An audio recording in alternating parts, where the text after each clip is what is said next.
Tão depressa o sol brilha, como a seguir está a chover.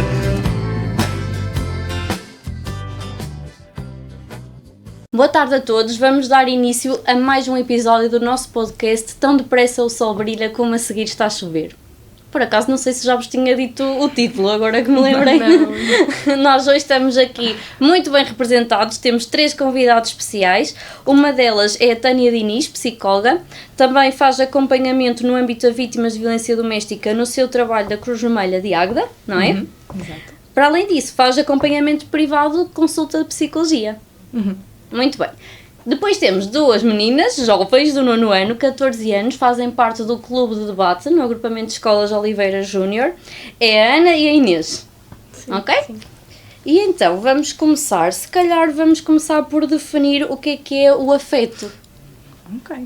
Antes de mais, gostaria de agradecer pelo convite, por estarmos aqui todos a debater um tema tão importante que cada vez tem que ser mais falado, principalmente agora com a questão das redes sociais, em que mais se fala sobre afetos, sobre a necessidade de falar sobre isto.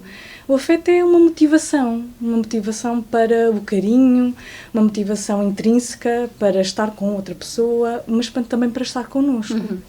O afeto pode ser algo também relativo ao nosso cuidado, ao cuidado connosco próprios e com os outros. Portanto, o afeto já vem desde nós somos pequeninos, não é? Na forma como nós víamos o afeto pelas outras pessoas, pelos nossos pais, pelos nossos avós, pelos nossos colegas, inclusive, não é? Amigos que fomos fazendo e fomos, ao longo do tempo, percebendo o que era o afeto e como é que poderíamos transformar dentro de nós, não é? O que é o afeto e como é que eu o transmito às outras pessoas e a mim próprio. Porque então, fica difícil de definir, tornando mais palpável, não é? Sim, exatamente, porque acaba por ser uma motivação mais intrínseca nossa, mais única de cada pessoa, não é? De realmente podermos demonstrar esse afeto da maneira também que nos demonstraram a nós. Que é tão importante esta reprodução do afeto na família. Ok. E quando não nos mostraram, tem um impacto muito grande também no futuro. Tal e qual, sim. Esta percepção de segurança é demonstrada em muito pelos afetos que nos são dados, pelo carinho que nos é dado, pelo facto de nos sentirmos mais seguros. Então, quando isto não existe, quando nós crescemos em famílias estruturadas em que de facto este afeto não é demonstrado, sentimos essa menos segurança nos relacionamentos. Há essa ambivalência, essa insegurança.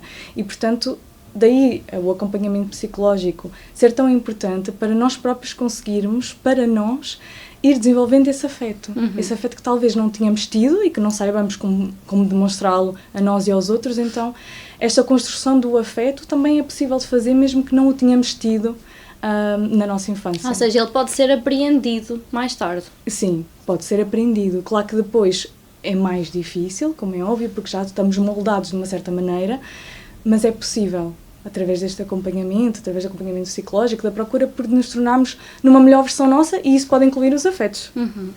A ausência do afeto podemos considerar como um fator de risco para a violência nos relacionamentos mais tarde? Sim, também. Poderemos considerar. É comum, principalmente nas pessoas que eu acompanho, é comum essa ausência de afeto por parte da família, porque o afeto acaba por ser contraditório à violência. Então, numa família em que essa violência existe, a probabilidade de haver afeto é muito menor. Então, sim, e nós notamos isso nas próprias histórias que as pessoas nos contam, nas pessoas que passam por essas situações de violência, que não havia afeto, que nunca sentiram. Aliás, sentiram-se o contrário, rejeitadas, minimizadas, culpadas, julgadas, tudo isso. Ok. Ana e Inês, este é um dos temas que vocês costumam abordar na escola? Sim, nós também já falámos. No clube de debate, sim, mas nas aulas, no dia-a-dia... Ou seja, é muito importante para vocês existir o clube de debate que vai para além daquilo que é o programa curricular? Sim. Ok, muito bem. E em relação à violência, por exemplo, no namoro? É um tema que é explorado? No clube, sim, mas na escola, não. Acho que os adolescentes acabam por achar que tudo é muito normal porque não lhes é ensinado desde pequeninos, desde sempre. Sim, e muitos hoje em dia têm essa necessidade por causa das redes sociais e também por influência dos restantes, que é preciso ter alguém, que é preciso namorar, então acaba por namorar sem conhecer Exato. o outro. E achar que tudo é amor e que tudo é bonito e que tudo é saudável. Agora vocês estão-me a fazer lembrar de uma ação que nós fizemos também na vossa escola o ano passado, que tínhamos uns folhetos o que é amor e o que não é amor. Fizemos essa desconstrução. Isso são conversas que existem, por exemplo, com as vossas amigas? Costumam falar sobre isso? Eu diria que entre raparigas, sim, acontece muito essas conversas, mas os rapazes, se calhar, têm algum medo de falar isso com os Resistência. amigos Acho que se fecham. deles. Mais. Um dos episódios que nós também gravamos foi sobre as emoções e o género. Ou seja, esta resistência por parte dos rapazes pode fazer com que se desenvolvam questões até patológicas mais tarde a nível de saúde mental. Tal e qual. É uma das coisas que eu mais tendo a falar é sobre esta questão da saúde mental no homem. Porque, infelizmente, a sociedade em que estamos inseridos, não é uma sociedade mais patriarcal, mais machista, acaba por desequilibrar a balança, não é, do masculino e do feminino, isto falando aqui só nas questões de género, mas desequilibra tanto para as mulheres como para os homens. Portanto, está a desequilibrar no sentido dos homens não poderem explorar as suas emoções, não poderem ser vulneráveis, porque isso significa que eles são mais fracos, significa que são menos homens. Então, quando nós vamos falar de violência e não só de igualdade de género para as escolas, é exatamente para quebrar estes estereótipos, para quebrar a ideia de que toda a gente precisa de falar sobre emoções, de falar sobre aquilo que é necessário, tanto seja homem como mulher, e que isso não torna a pessoa mais fraca, por ser mais vulnerável. E interessante agora ligar com a questão da violência, não é? Porque a violência no namoro é exatamente este desequilíbrio de poder, que está muito aliado à ideia de que o homem tem que ser mais forte, tem que ser mais poderoso, tem que ser mais dominante sobre a outra pessoa, apesar da violência também acontecer em casais homossexuais, como é óbvio. Mas sim, este papel de género, entre Até o homem já e a existiu mulher. um mito de que pudesse ser maior em casais homossexuais, não é? Isso já está a ser também um bocadinho desconstruído. Sim, exatamente. Ou seja, aqui tem a ver com a questão do poder, quer seja pela parte do homem, quer seja pela parte da mulher. Infelizmente, o que as estatísticas nos mostram é que a percentagem de mulheres que apresentam queixa é maior. Mas aí também vem outro ponto, que é porque é que se calhar os homens não apresentam tanto, não é? Porque isso significa que se calhar são fracos, vulneráveis, ok? Não E também como é que podem ser recebidos mesmo nos próprios serviços, não é? Exatamente. Quando tentam fazer a denúncia. Esse receio do julgamento faz com que entrem muito nas cifras negras, não é? Exatamente, é isso. Ok, muito bem. Há um bocado aqui as meninas também falaram numa questão importante, que é a banalização. Agora considerarem que tudo pode ser normal. Vocês conseguem trazer algum exemplo?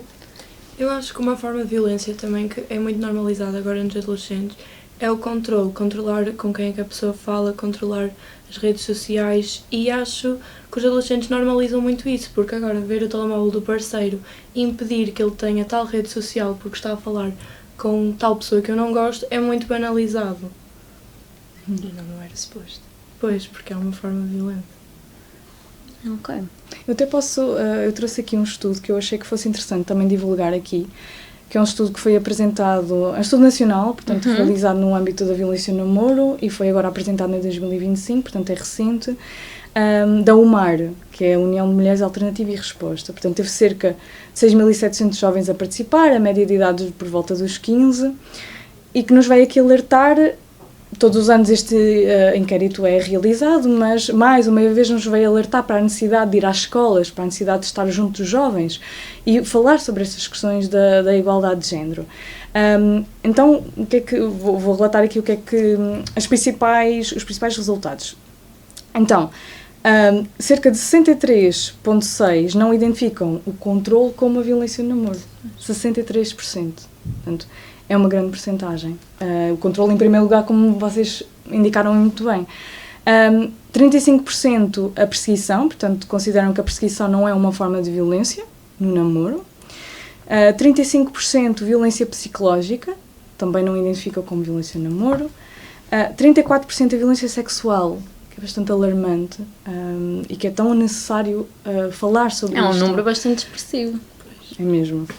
19% violência através das redes sociais, portanto aqui a questão da difamação, do acesso, da divulgação, por exemplo, de imagens não consentidas, e número mais baixo, 8%, de violência física.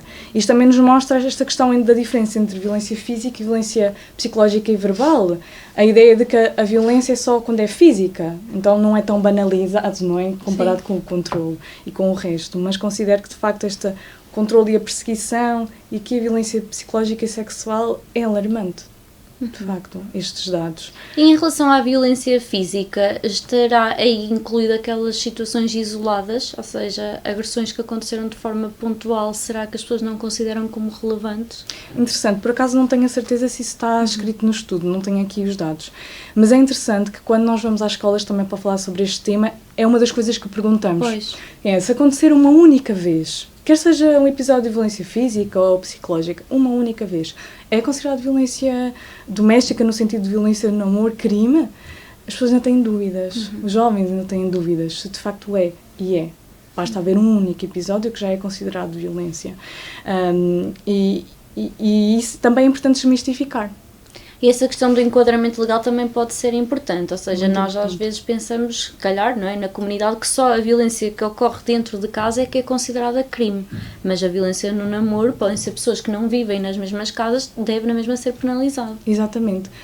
Legalmente, a violência no namoro foi integrada no crime de violência doméstica em 2013 e contempla exatamente essa mudança, que é, porque na violência doméstica é necessário que coabitem. Mas na violência no namoro não, Pois. até porque a maior parte das pessoas que namoram não coabitam.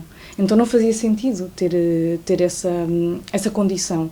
Para além disso, foram apresentadas outras questões no âmbito da violência doméstica, legalmente, e também é importante perceber que não é só dentro de casa. Se houver um episódio de violência entre duas pessoas que namoram na escola ou na rua, se o episódio se der fora de casa, é considerado violência doméstica. Neste caso é considerado violência no namoro, mas é a mesma coisa. A violência no namoro está integrada na violência doméstica. Portanto, quando vamos fazer uma queixa de violência no namoro, fazemos uma queixa de violência doméstica. Pois. Se calhar também é importante clarificarmos um bocadinho aquele conceito relativamente mais recente de crime público. Não sei se vocês já ouviram falar. Mais ou menos. A Tânia vai nos ajudar aqui a clarificar o que quer dizer o crime ser considerado público. Sim, foi super importante haver essa mudança da violência doméstica ser considerado crime público. Basicamente em Portugal existem formas de tipificar os crimes e o mais comum é o semipúblico ou público. O semipúblico, os crimes semipúblico, é necessário que haja a apresentação da queixa por parte da pessoa que sofreu dos atos. No crime público isso não é necessário. Pode ser qualquer pessoa a fazer queixa. Não é? Portanto, isto veio ajudar bastante a que qualquer pessoa que saiba de uma situação de violência doméstica possa fazer queixa em nome da pessoa vítima, que muitas vezes não consegue fazer queixa. Não consegue denunciar aquela situação. E o processo de crime avança mesmo que a vítima não fale. Pois. Mesmo que a vítima não pretenda, há formas, através de outras testemunhas, de conseguir prova naquela situação. Vocês consideram importante esta mudança que existiu? Sim, muito, porque muitas vezes a própria pessoa, tão cega pelo amor, não podem dar muitos sinais, mas ela não consegue. E as pessoas que estão à volta, que claramente notam que aquilo acontece, é perturbante não poder fazer nada. Acho que o pior também é quando não é violência física e sim psicológica, porque torna mais difícil que quem está à volta perceba. Física, há as marcas, há os arranhões, mas psicológica torna um bocado mais difícil. Ok. Trouxeste aqui um conceito que eu vou precisar da ajuda da Tânia para clarificar, que tem a ver com a questão do amor. Será que nós podemos distinguir o amor e a paixão, por exemplo?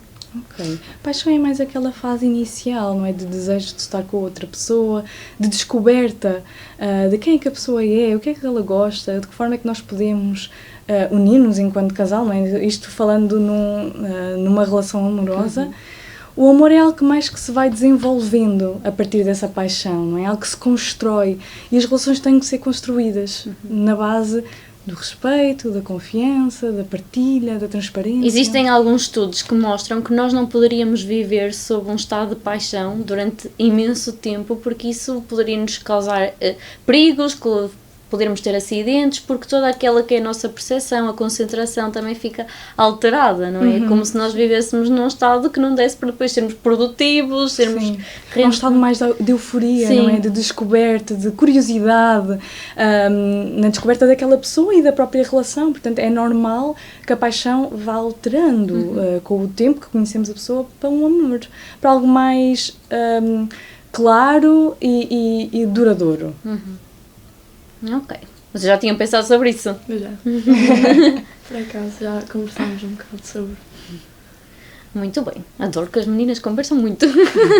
É super importante falar sobre estes temas, cada vez mais, e é de louvar a escola ter este local em que podem debater estes temas.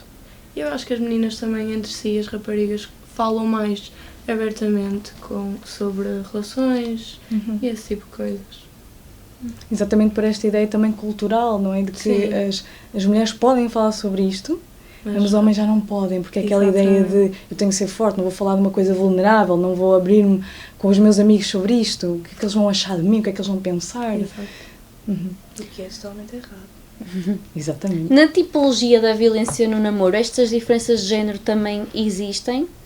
Em termos de quê? Por exemplo, se é uma violência mais verbal, ou mais de controle, ou física, é diferente da que é exercida?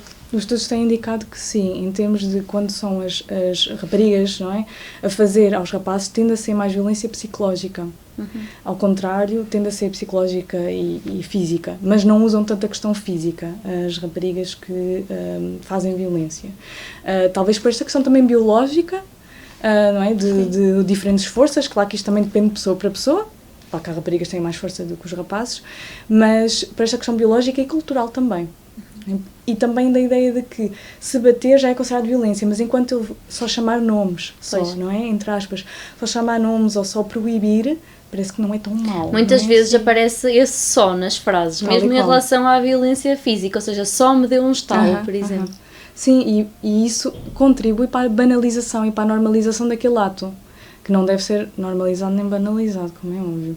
Por isso é que é tão importante esta partilha e falarmos sobre estes assuntos, porque muitas pessoas não saem destas situações, quer sejam jovens ou pessoas mais velhas, porque não se percebem como vítimas daquela situação. Ou seja, primeiro é necessária a tomada de consciência, elas identificarem-se com o que está a acontecer para depois existir o pedido de ajuda.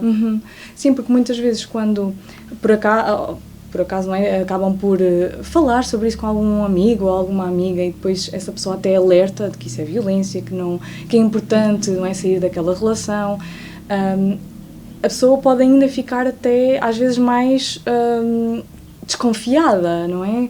Como se não era aquilo que esperava ouvir. Portanto, também é necessário darmos algum tempo à outra pessoa para se consciencializar, realmente eu estou a passar por isto. Porque nós pensarmos que nós estamos a passar por isso é uma grande mudança. Quer dizer, depois vem aquela toda a culpa, não é? Aquela ideia de como é que eu me estou a deixar passar por isto. Isto tem que ser tudo trabalhado. Um autojulgamento também, não é?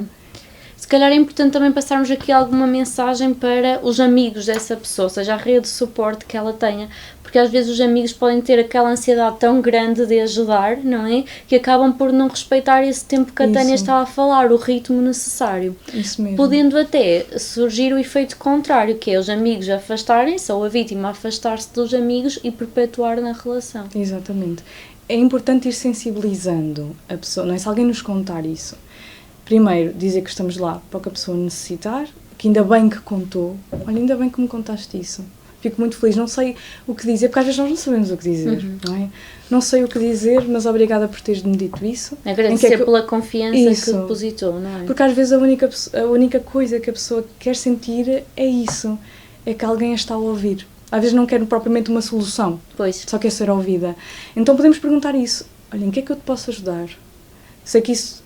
Como é que tu te sentes com isso? E talvez às vezes dar só um número de telefone. Isso é muito importante, ou seja, às vezes nós mostrarmos que a ajuda não termina ali. Pode não ser aquele momento, mas dizermos que continuamos disponíveis mais tarde, não é? Isso. Ok, muito bem, sim senhor. E agora não consigo fugir, tudo está a falar da minissérie do momento. O que é que está a acontecer em relação à minissérie do momento? Eu vejo muito mais as pessoas mais velhas super surpreendidas com a série do que propriamente os adolescentes ou as pessoas mais jovens. Nós estamos a falar de uma série referente à adolescência, vocês já viram? Não vi, mas já Também não vi. pequenos trechinhos e acho que é muito o que se passa agora hoje em dia nas escolas.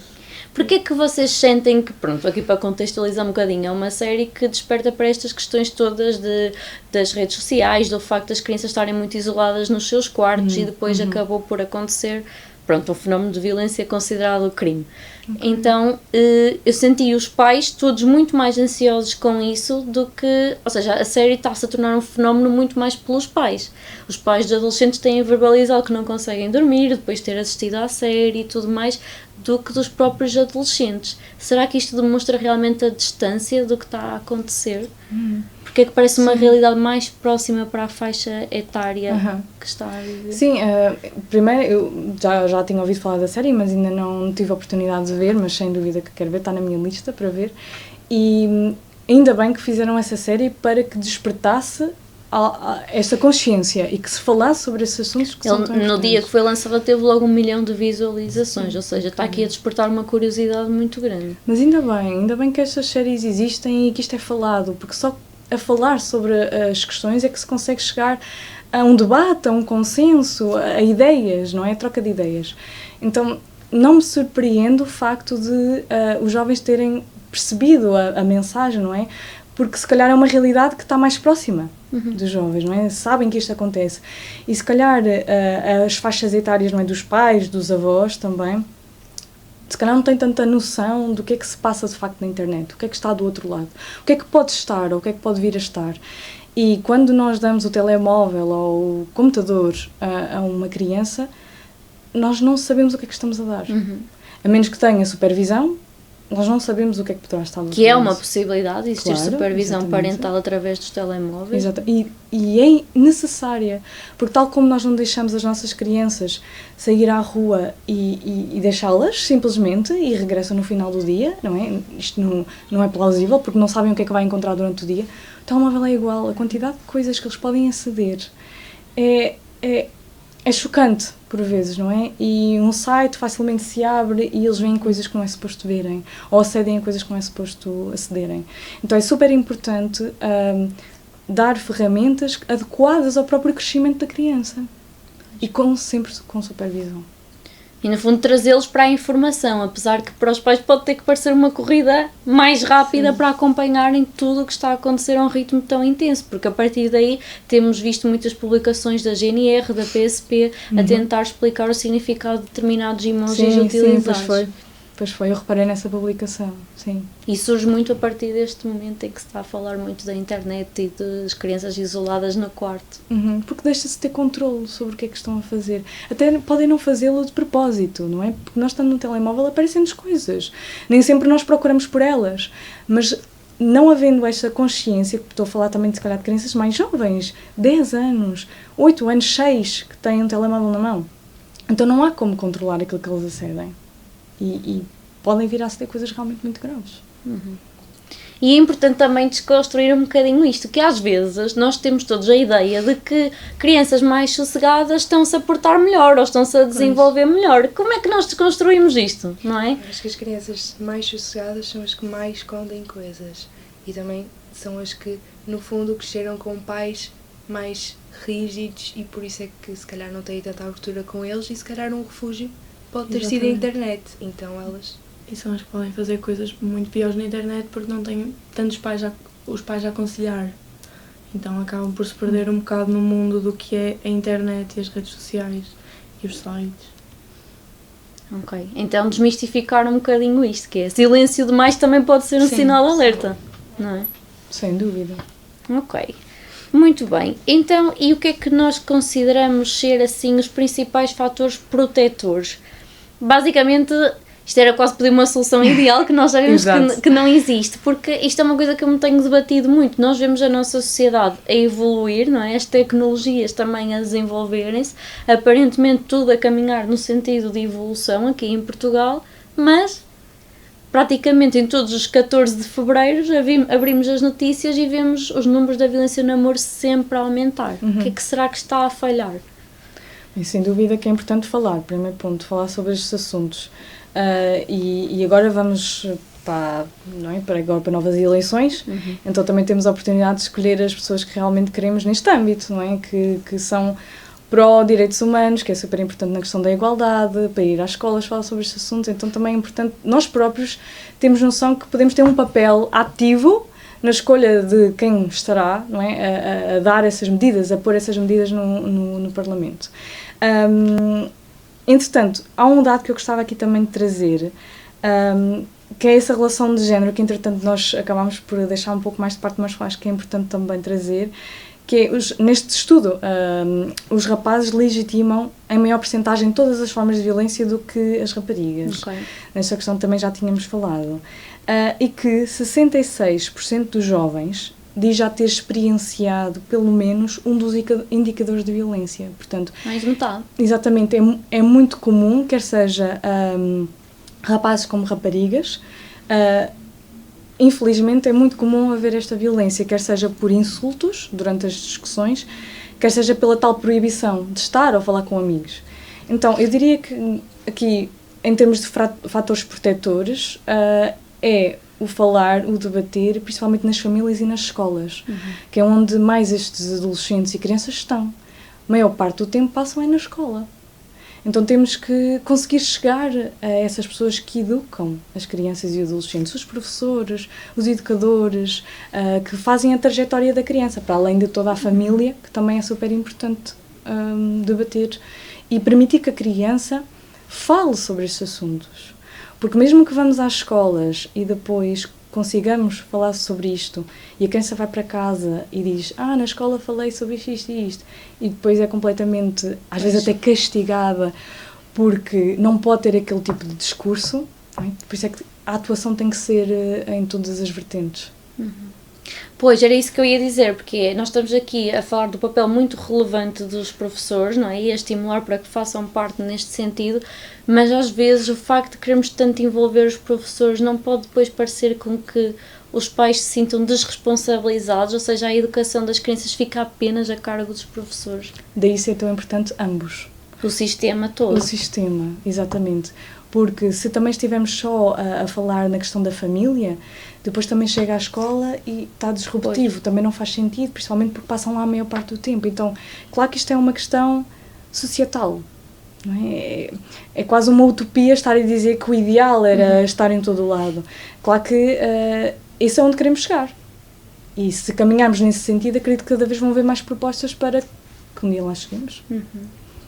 O que é que vocês acham que era importante dirigirmos alguma comunicação às escolas, fazermos determinadas atividades, seriam em que sentido? Nós temos uma disciplina, Cidadania, onde é suposto falarmos sobre temas mais além do que é uma disciplina, que nós já estamos todos fartos de saber.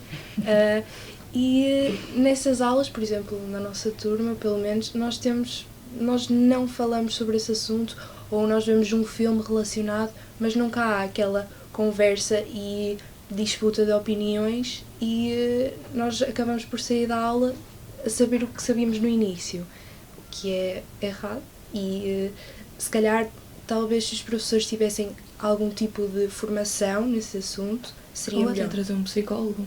Sim, para falar sobre isso. E para que os alunos levassem mais a sério e não tão como este vídeo que eu acabei de ver é chato, não vou falar sobre o assunto. Exatamente. Porque muitos, não sei se vocês já ouviram, mas quando eu era pequenina e até agora, há aquele ditado, quem mais bate mais ama. Isso é extremamente mau, porque agora crescemos a achar que bater é normal, é amor, está tudo bem, e não é. Acaba por as pessoas esquecerem-se do que realmente é o amor. Além dos alunos agora serem muito mais agressivos, não sei se a pandemia teve algum impacto nisso, mas agora o chamar um nome, o empurrar alguém, o bater em alguém é como se fosse uma brincadeira. Então nós que lidamos com isso no nosso dia-a-dia, ter um namorado que faça isso é normal. Sim, acho que trazer enfermeiras à escola e falar mais, os professores terem informações, falar a sério, não mostrar um vídeo e depois deixar-nos ir para o intervalo e fazer pior do que fazíamos antes. acho que se alertássemos a sério o que se passa lá fora e o que muita gente sofre, acho que ia abrir os olhos de muita gente. Ok, com exemplos mais reais, partilhas de Sim. testemunhos, faria mais sentido para vocês. Porque já toda a gente sabe o que é a violência e a violência no namoro, e já toda a gente sabe que um dia pode encontrar isso, mas eu acho que é sempre, vai acontecer aos outros, não me acontece a mim. Mas Isso é eu uma acho que ideia tem de muito mostrar importante, que sim. também pode acontecer a ti e tu tens de saber o que fazer caso aconteça e como agir e a quem pedir ajuda e como pedir ajuda. Meter-te no lugar dessa pessoa. Ok. Muito bem. Então, existem disciplinas que são criadas, não é? Com boa Sim. intenção e que podem ser melhor aproveitadas na vossa perspectiva através dessas partilhas. Ok. E então estas estratégias, se calhar, podemos dar agora algumas ferramentas importantes, se calhar mais do que tudo, nós percebemos que está a acontecer connosco, que sinais é que devemos estar atentos? Principalmente esta questão do controlo, porque é dos primeiros sinais, o controlo, a perseguição, a tentativa de humilhar, minimizar, tentar tirar a liberdade de alguma forma, porque a violência tem esta tendência que é de piorar, nunca de melhorar, não é? Mesmo que às vezes pareça que é a fase da lua de mel, não é? Exatamente, sim. Portanto, normalmente, antes de uma violência física, já houve violência psicológica e às vezes as pessoas não se apercebem, só reparam realmente que estão numa situação de violência quando houve o primeiro estalo ou o primeiro empurrão. E eu acho que isto que a menina trouxe é muito importante, que é a mim não me vai acontecer. Outra coisa que eu considero ser muito importante é nós observarmos como é que a pessoa com quem nós estamos reage com as outras pessoas. Porque nós às vezes pensamos assim, ok, ele é assim com esta pessoa e esta, mas comigo nunca vai ser. Quase como se nós fôssemos especiais. Mas muito provavelmente essa tendência também se irá dirigir a nós mais tarde. Aquela ideia de salvadora, não Pois. é? De que eu sou diferente, eu sou especial, ele vai tratar-me de uma maneira diferente e as outras pessoas não. Então, é super importante realmente nós repararmos como é que a pessoa é com outras pessoas, como é que ela reage, não como só é que, connosco. como é que a pessoa vê o mundo, o que é que ela acha das outras pessoas, como é que... Tudo isso é tão importante porque se a pessoa é assim, provavelmente também irá ser assim connosco. Pode não ser numa fase inicial em que há essa questão da paixão, de tentar conquistar. Então, claro que a pessoa não vai ser logo controladora, não vai tentar logo ali fazer com que a pessoa se sinta minimizada e humilhada. Numa fase inicial não, porque senão facilmente perde aquela pessoa. Então tem que haver aquela conquista inicial que é típica em todas as relações, mas que depois, de facto, e isso é congruente com todas as histórias das pessoas que eu acompanho, que há uma certa altura que, a pouco e pouco, essa violência vem exatamente com essa questão psicológica, não física. Primeiro é a questão psicológica. Por isso, esse é um dos primeiros sinais. São coisas às vezes relativizadas, não é? Tal e qual, sim. Ou Muito- eu até reparei, mas se calhar não Sim, vou deixar passar, porque depois pode ser que melhore, aquela ideia da esperança, não é? Porque quando estamos com uma pessoa, de facto, queremos que as questões, que a relação seja boa, seja feliz, então claro que temos sempre esperança. Mas até certo ponto, não é? Podemos falar sobre a pessoa, em como as coisas nos incomodam, como aquele comportamento não foi algo que nós gostamos, e também perceber a reação. A pessoa respeitou aquilo que eu disse, respeitou os meus limites. Se não respeita os limites, já é outra red flag, não é? Outra bandeira vermelha. Se a pessoa respeita os meus limites, se respeita aquilo que eu gosto, se respeita as pessoas com quem eu me dou. A questão da resistência à frustração também é importante, não é? De analisarmos no outro como é que reage quando uma coisa não acontece como Isso. esperou que acontecesse. Exatamente. Sim, a raiva, não é? Não saber lidar com as próprias emoções. Voltando à questão das emoções. Ok. Mas esta questão é muito importante porque eu acho que as pessoas pensam isto realmente a mim nunca me aconteceria, e às vezes se calhar é importante nós também clarificarmos aqui que a violência, seja doméstica ou no namoro ou o que for, nada tem a ver com o estatuto social, nem económico, não é? Chega a todos os graus Tal e e qual. áreas da sociedade. Sim, não tem nada a ver com isso. Pode acontecer em qualquer família, mesmo que seja estruturada, pode acontecer noutras vertentes, porque também há a violência financeira, há a violência sexual. Então, sim, exatamente isso. Em qualquer idade, em qualquer estatuto, em qualquer região, isso pode acontecer. E estarmos atentos a estes sinais iniciais que poderão ser violência no futuro, isto se a pessoa realmente não mudar o comportamento e nós notarmos que não nos respeita. E também partilhar, porque há esta ideia de que eu não vou partilhar com ninguém, e isto também pode ir isolando a pessoa cada vez mais e não temos noção daquilo que realmente está a acontecer. Então, se nós formos partilhando aquilo que nos está, a relação, a forma como é, aquilo que a outra pessoa diz, talvez tenhamos esse feedback do outro lado, para termos uma clareza melhor, porque quando estamos numa relação abusiva, essa clareza está mais difusa. No voeiro. Bem, exatamente. Ok. Em relação à violência sexual, só para darmos aqui um toquezinho nesse tema, não sei se depois Tânia queres acrescentar mais alguma coisa, já acho que era importante clarificarmos aquele mito que existe, que é, ok, nós estamos numa relação, pode ser o nosso namorado, mas nós não temos a obrigação de estar com ele intimamente se não quisermos, não é? Exatamente. Aliás, a violência sexual acontece quando há um ato sexual contra a minha vontade, independentemente da relação que eu tenho com a pessoa. Pode ser o meu marido, pode ser o meu companheiro, o meu namorado. Se é um ato contra a minha vontade, é violência. Ok. É a questão do consentimento, que é tão importante abordar. E não precisa, também é uma questão aqui que também eu se calhar do consentimento é importante clarificar aqui mais um bocadinho. Também, mas a questão da violência sexual, que há muita ideia da questão da penetração. E não, a violência sexual é qualquer ato, inclusive um toque, que eu não queria. Um toque sexualizado, um toque em partes íntimas que eu não quero. Isso também é violência.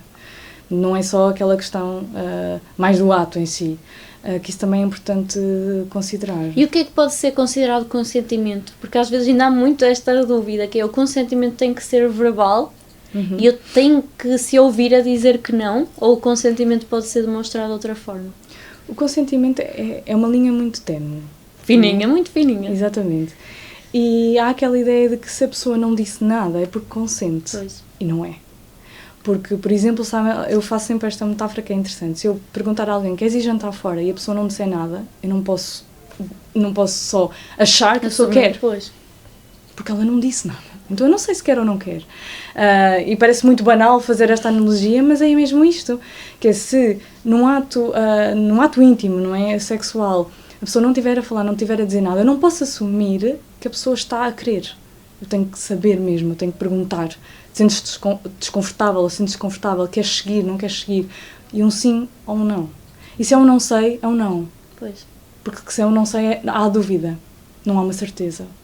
Portanto, só o sim é sim. O resto é não. Ok, muito bem. O que é que eu vos queria perguntar? Em relação aos pedidos de ajuda, vocês sabem, por exemplo, onde é que poderiam procurar ajuda para vocês ou recomendarem alguém caso estivesse nesta situação? Eu acho que qualquer adolescente nesta situação agora, independentemente da relação que tem com os pais, pediria ajuda aos amigos. Porque aos pais tem sempre aquela coisa do vão-me julgar, vão ralhar comigo. Se calhar nem sabem que estou a namorar e tenho aquela relação com tal rapaz ou tal rapariga. E as minhas amigas, como veem tudo o que eu faço na escola e eu sou a versão mais verdadeira com elas, iam aceitar e talvez me ajudassem. Exatamente. Acho que muitas vezes acabamos por falar mais com os amigos, então acho que os adolescentes hoje em dia iriam desabafar mais com os amigos, mas também têm de ter na cabeça que os pais, acho que independente de tudo, vão arranjar alguma forma de ajudar, professores, funcionários, até um senhor da rua. Acho que toda a gente acaba por se pôr no lugar e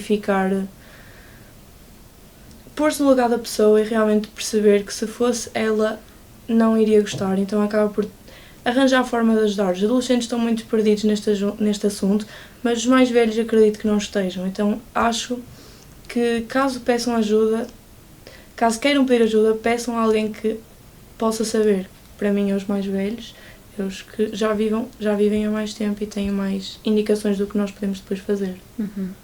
E orientar para as possíveis estruturas de apoio, que neste caso quais é que seriam, Tânia? Eu até indo aqui buscar aquilo que estavam a dizer, é importante partilharmos essa situação com pessoas da nossa confiança, não é? Claro que os amigos, sendo um núcleo mais fechado e com quem nós temos normalmente mais confiança, é natural que partilhamos. Mas lá está, podemos não conseguir a ajuda pretendida a partir daí, mas claro que é super importante falar com os amigos e normalmente é aquelas pessoas que estão logo ao nosso lado. Mas tentem partilhar com alguém de confiança, não é um professor com quem vocês se sintam à vontade, ou até às vezes alguém mais alargado da família, um padrinho, uma madrinha, ou um tio, ou um primo, e que possa ter aqui... Às vezes só esta questão de sentir apoio emocional. Às vezes não tanto a procura de ajuda, mas apoio emocional. E os professores, tendo em conta também a área em que trabalham, acredito que tenham a ideia da área e que consigam ajudar. Pois, mas eu também acredito que partilhar com alguém que nós não temos tanta intimidade, se calhar faz-nos ter menos vergonha. Porque, querendo ou não, Exatamente. quem sofre essas situações vai ter sempre um bocado de vergonha, porque afinal fui eu que escolhi a pessoa, fui eu que escolhi com quem eu estou a namorar, ou seja, a culpa é um bocado minha. Não é, mas acho que é um bocado o que a pessoa está na situação sente. Então, acredito que quem esteja nessa situação, falar com alguém que contou desde o ser de uma início, pessoa relativamente neutra, não é? que contou desde o início que estava tudo perfeito, que era um conto de fadas, falar que agora está a sofrer o que está a sofrer, acho que torna um bocado difícil. Ou seja, estás a dizer que falar com alguém de confiança é mais difícil, é isso? Nem sempre, mas há certas situações que acredito sim.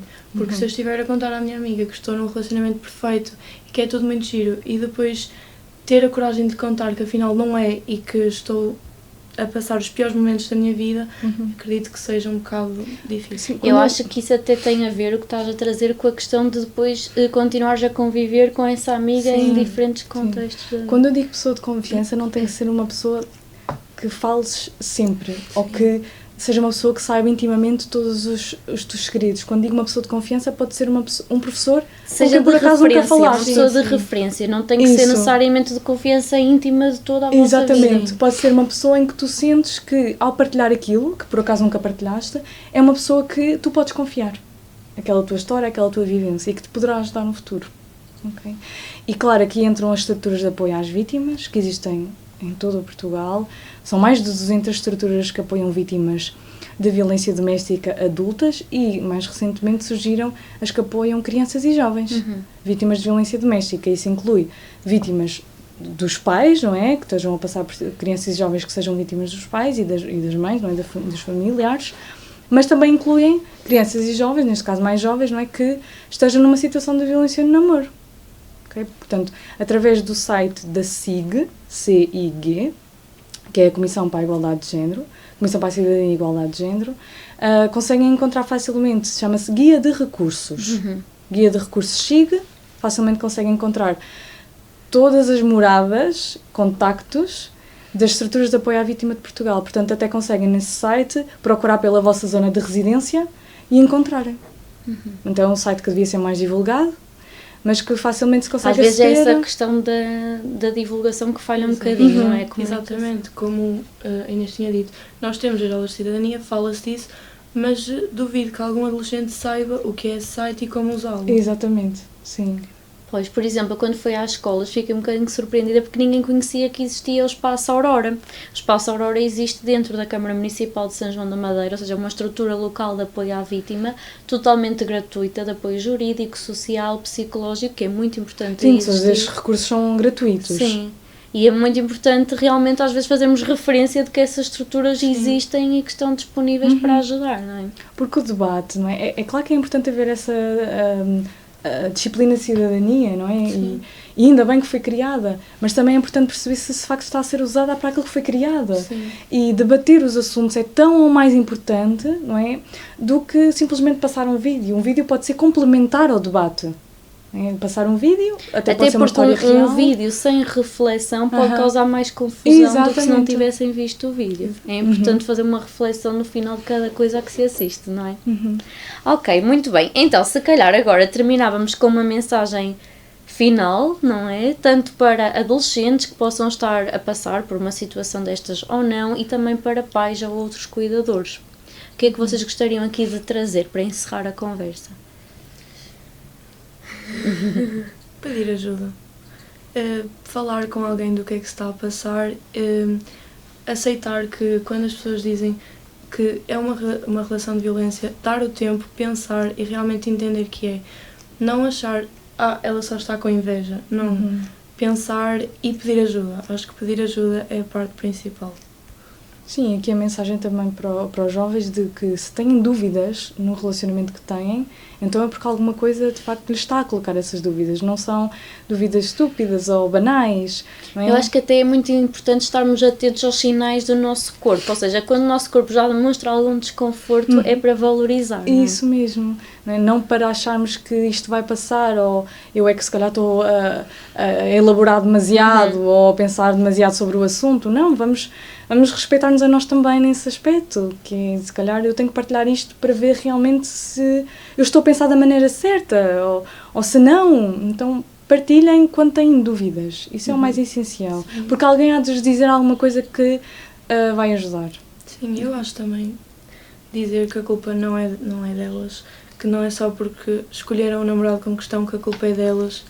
Acho que isso é uma parte muito importante. Mas se calhar a culpa é delas de não conhecer a pessoa antes de ficar com ela, e para muitos jovens que hoje em dia acho que é preciso conhecer a pessoa antes de ficar com ela, e que namorar não é uma necessidade, é algo que tem o seu tempo, e se gostar daquela pessoa, para a frente. Ok, ou seja, nós para sermos pessoas realizadas não é necessariamente Exatamente. obrigatório estarmos a namorar. Namorar é um complemento à vida. Sim, primeiro temos que ser realizados connosco mesmos para poder ser realizado com outra pessoa. Exato. Senão vamos estar sempre à procura de alguém para nos completar e vamos ser sempre incompletos. Pois, como é que amamos o próximo se não nos amamos a nós mesmos? Ok, muito bem, muito obrigada a todas. Obrigada. Obrigada.